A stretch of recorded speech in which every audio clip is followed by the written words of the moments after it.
Jurian terhormat, kami tim oposisi menentang mosi kali ini. Dewan ini meyakini bahwa kenaikan pajak bumi bangunan adalah solusi yang tepat untuk dipercepat pembangunan dan peningkatan kesejahteraan rakyat. Kita bayangkan bahwa petani kecil di Pati tahun lalu membayar pajak sebesar Rp150.000, tetapi pada tahun ini dengan adanya pemberitahuan yang tidak jelas melonjaknya pajak sehingga 300%, maka apa yang dia rasakan? Apakah ia senang lalu rela membayar? Tidak. Yang ia rasakan adalah sedih, kecewa, bahkan marah. Fenomena inilah yang disebut talk show, keterkejutan masyarakat atas kenaikan pajak yang sangat drastis. Contohnya ada di Bone, Jombang, dan juga Pati.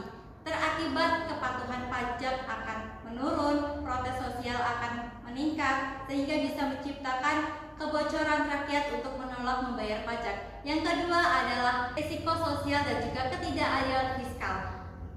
Pajak seharusnya mencerminkan keadilan. Ketika PBB dinaikkan, komunikasi yang tidak memadai dan juga tidak terjalan adalah ketidakadilan fiskal. Rakyat dituntut membayar mahal, tetapi pelayanan publik tidak ditingkatkan. Apakah itu yang dinamakan keadilan? Kenaikan pajak tanpa peningkatan kualitas adalah kontra sosial yang sangat dikhianati. Yang ketiga adalah bukan solusi pembangunan. Masalah utama pembangunan di Indonesia bukan hanya kekurangan dana, melainkan pengelolaannya lemah, kebocoran, korupsi, dan juga inefisiensi birokrasi. Jadi kami sebagai tim oposisi akan menawarkan beberapa 3 solusi, yakni yang pertama adalah mengoptimalkan penerimaan yang ada melalui digitalisasi, dan juga yang kedua mengendalikan kebocoran anggaran, dan yang ketiga adalah cari sumber daya alternatif. Contoh halnya adalah seperti harga tiket naik.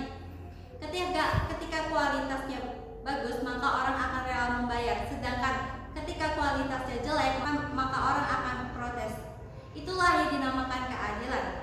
Kami bangga menjadi tim oposisi. Perkenalkan, nama saya Yohanes Agib Yanandika. Daripada kita menaikkan pajak, lebih baik kita menggunakan cara alternatif untuk menanggulangi masalah seperti ini. Yang pertama adalah peningkatan BUMD yang ada di daerah-daerah tersebut. Dengan begitu, BUMD akan merekrut rakyat-rakyat yang akan bekerja di BUMD. Rakyat dan pemerintah juga saling diuntungkan dengan adanya BUMD. Terima kasih. Assalamualaikum warahmatullahi wabarakatuh. Perkenalkan, nama saya Wahyuwati Cinta Saputri dari SMA Negeri 1 Wadungan. Saudara-saudara sekalian, kita tegaskan pembangunan butuh dana dan PBB adalah sumbernya. Tetapi pembangunan tanpa legitimasi rakyat adalah pembangunan semu. Apalah arti jalan raya megah bila dibaliknya rakyat menggerutu karena terbebani pajak.